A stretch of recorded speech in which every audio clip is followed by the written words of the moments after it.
बड़ी एकादशी आने वाली है। दिवाली के बाद जो एकादशी आती है उसे बड़ी एकादशी कहा जाता है। इसमें हम सिंधी घरों में ये नमकीन सावरी बनाते हैं जो कि बहुत ही डिलिशियस होती है और काफ़ी इजी भी। तो वीडियो एंड तक देखें और चैनल सब्सक्राइब कर दें। मैं निकिता आहूजा स्वागत करती हूँ आप सभी का मेरे चैनल में। तो चलिए शुरू करते हैं।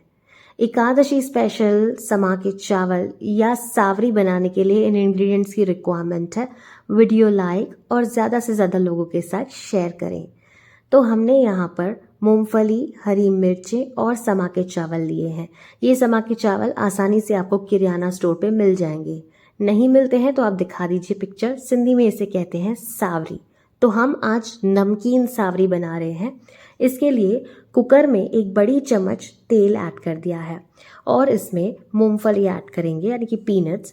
इन्हें हमें अच्छी तरीके से रोस्ट कर लेना है।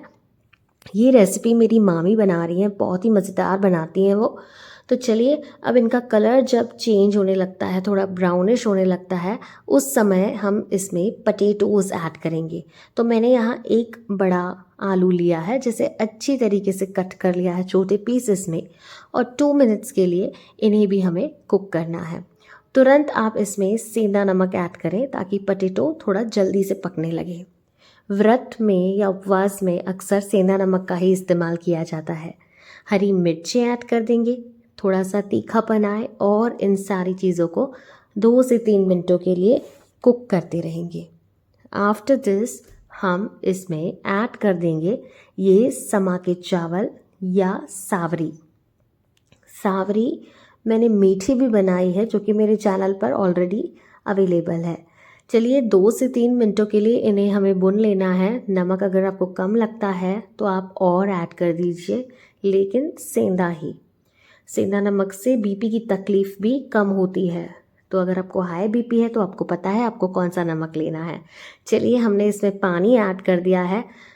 2 कप पानी का इस्तेमाल किया है। सारी चीज़ों की मात्राएं प्लीज़ स्लाइड में चेक कर लें।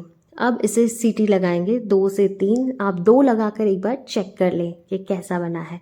ऑल राइट, आफ्टर 2 विसल्स ये सावरी नमकीन सिंधी स्पेशल सावरी जो कि एकादशी या ग्यारस में खाई जाती है।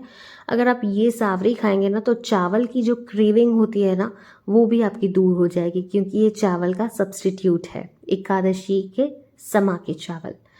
तो ये सावरी आप भी बनाएं इस एकादशी और कमेंट में मुझे बताएं कि आपके लिए कैसी रही। मीठी सावरी भी आप चेक कर सकते हैं। और भी बहुत सी ग्यारस की या एकादशी की रेसिपीज़ मेरे चैनल पर अवेलेबल है। मैं लिंक डाल देती हूँ, please check it. Video like, share और चैनल को सब्सक्राइब करें ताकि ऐसी यम्मी रेसिपीज़ हम हमेशा आपके साथ शेयर कर सकें। मिलते हैं अगले एपिसोड में एक